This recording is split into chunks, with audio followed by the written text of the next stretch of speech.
Events are a special type of quest in Monster Hunter World that were previously only available for a limited time. Now that the game has finished with all of the title updates, they're all permanently available. Here's a roundup of must-do essential events, chock full of super useful things that every hunter should keep in their back pocket. If you're specifically after skill gems, check out the Decorations Farming Progression Guide, and if this roundup is useful to you, join the 20% of returning viewers and subscribe to the channel. And with that said, let's jump into the events. Kirin the Myth is an HR 8 event up against 2 Kirins in the Coral Highlands. What we're after here are Commendations, and you can also do the Poison Posse event as well. Either one you pick is going to be pretty easy, it's high rank, and it's multiple monsters per quest, so their HP totals, their stun thresholds, everything is lowered. Here I opted for Kirin the Myth, and yes, I'm in Master rank all Fatalis gear, so it's going to be easier for me, but even in high rank with whatever gear you're going to have at the time, it shouldn't be too tough. Once you're done grounding these Pikachu ponies, you'll be rewarded with a commendation or 2 if you're lucky. One's guaranteed. The reason why the events and optionals that do give you commendations are so useful is that normally you'd have to go through the whole Zora Magdaros quest to get one.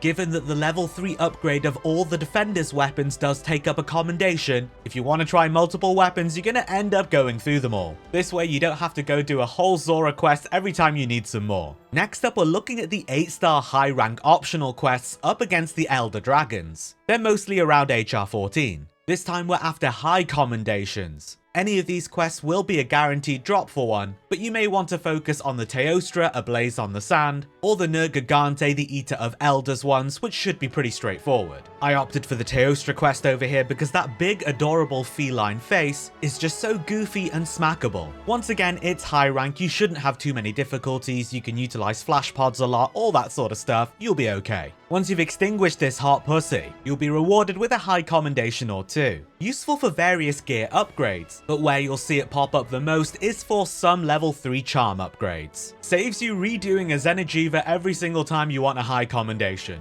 A Fish to Whet Your Appetite is an MR2 event where you need to catch 2 great wetfish in Wildspire Waste. From camp number 1, head over to the first body of water over to the left, and there'll be 1 great wetfish over there. Capturing it will actually give you 1 reward that we're after here, the Whetfish Fin pluses. Then at Central Camp 6, the little pond that's just right there, will also have another great wetfish. They're the ones that are a bit bigger than all the others, but not quite as large as the boss fish. Use your fishing rod, not the capture net, because if you miss, you'll scare them all away. Once you've caught these slippery Susies, you'll be rewarded with your Whetfish Fin plus. Hopefully even a couple, and that's on top of the 2 that you'll get for actually capturing the great wetfish. This is an absolutely core, must-have item for all hunters, allowing you to fully sharpen your weapon in one single cycle. Not only that, but it's reusable, with only a 10% chance of it being consumed upon use. So a handful of them should last you a really good while. Colorful Carnival is an MR6 event up against a Kulayaku, Tsitsiyaku, Puke Puke, and Coral Puke Puke in the special arena.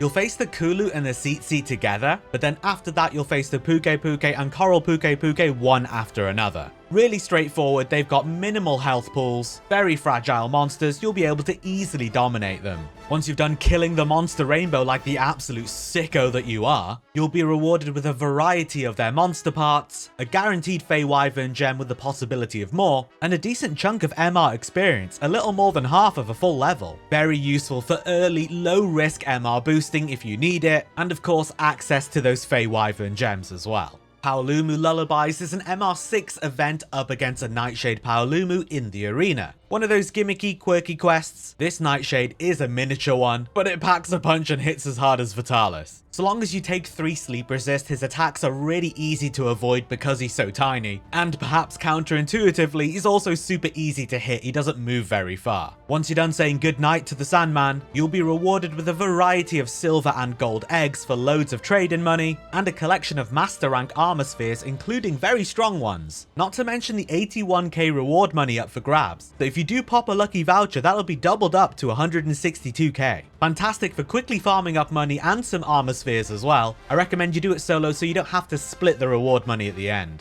If instead you're exclusively after farming your armor spheres, then you're after Brand New Brute, an MR24 event up against a Brute Tigrex in the arena. This guy's a bit of a menace, very aggressive, constant shouting attacks, and leaps across the arena at you. I really enjoy my guarding weapons as a good matchup here, so I take out the lance, but do whatever works for you. You'll notice during this quest that lots of shinies are getting dropped constantly. You've got to pick these up as they're actually armor spheres. So go out of your way to get as many part breaks as possible and as many wall bangs as you can to maximize on your shiny gains. Once you complete anger management, you'll be rewarded with a variety of master rank armor spheres, including a guaranteed true armor sphere at the end. This is the most powerful one, worth 2,000 upgrade points, which you can actually pick up from shinies as well during the actual quest. But the heavy and king armor spheres are absolutely incredible as well. You may think you don't have much use for armor spheres, but wait until you get to armor augmentation post MR100, then you're gonna learn. You're gonna need them.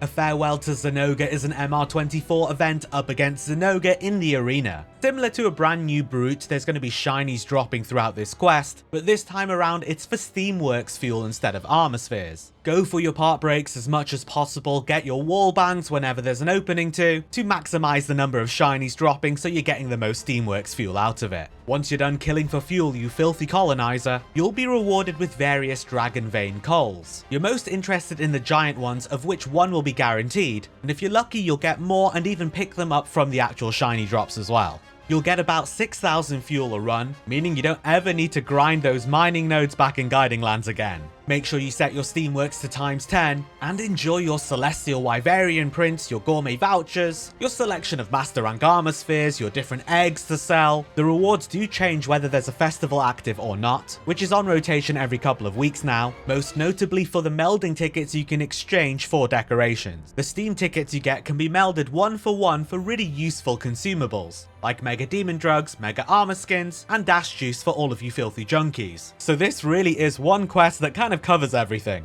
Finishing us up with one of my absolute favourite quests to run, Ode to the Destruction is an MR100 event up against a Tempered Rune and Gigante in Origin Isle. This fight is so enjoyable, it feels really fair and balanced. You can have somewhat of a power trip, bonking Nergi about the place, but if you're not focused, he'll take advantage of it and you will cart. It serves as a fantastic benchmark for your mastery of a weapon. Take it out, see how you fare against Rune and Nergi. If you get spanked, you got some work to do. Once you finish climbing to the top of the food chain, you'll be rewarded with a guaranteed Great Spiritvein Gem, with a chance to get more, and the possibility of getting some Shadow Core ores as well. Great Spiritvein Gems are used for all things augmentation, in addition to your layered armors, and those final upgrades on very powerful charms, which is also what the Shadow Core ores are used for too. Having a guaranteed farmable event you can go to means you don't need to slog through Guiding Lands fighting against tempered monsters hoping you'll get your Great Spiritvein Gems, saving you time and allowing you to efficiently increase your OP-ness.